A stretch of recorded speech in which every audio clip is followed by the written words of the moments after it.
bizdə belə bir ənənə var. Kimsə nə bilim çıxıb belə sərt çıxış eləməlidir, kimsə çıxıb hər hansısa bir mitinqə çıxmalıdır. Bunlar yaxşı bir şeydir, amma vacib deyil. Yəni bu gün siz mənim kimi sərt çıxış etməyə məcbur deyilsiniz. Mənim kimi və digərləri kimi sərt işlərlə məşğul olmaq məcburiyyətində deyilsiniz. Bu məsələləri tədricən qurmaq olar.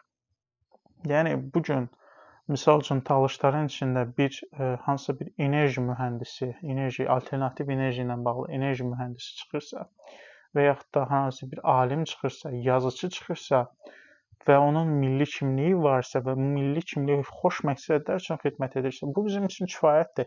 Yəni bizə nə lazımdır? Bir adam gedib bir yazıçı tanındığı zaman onun misal üçün yazdığı roman olsun və yaxud da elmi yazıçıdırsa, elmi araşdırmacıdırsa, onun elmi araşdırması olsun, xoş məqsədə qulluq edirsə, bu bizim məqsədimizə çatmaq üçün yetərlidir. Yəni biz rusların Azərbaycana sırıdığı türkçü kimliyi də dağıtmalıyıq, yeni türkçü kimliyi yaratmaq lazımdır.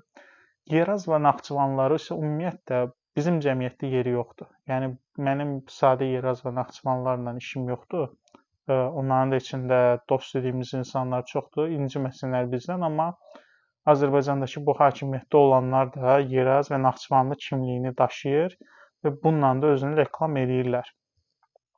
Və buna ən birinci qarşı çıxacaq insanlar da elə Yeraz və Naxçıvanlıların özləri olmalıdır. Bu məsələdən də inciməməlidirlər, çünki bu onların yaratdığı sistemdir və bu sistem bizə çox böyük ziyanlar verib, bizi əsrlərlə geri salıbdır. Və biz Talışlar bunu aradan qaldıracağıq. Digər millətlər də bizə qoşulmaq istəyirsə, buyursunlar. Bu prosesi biz başlamışıq və bu proses uğurla davam edəcək.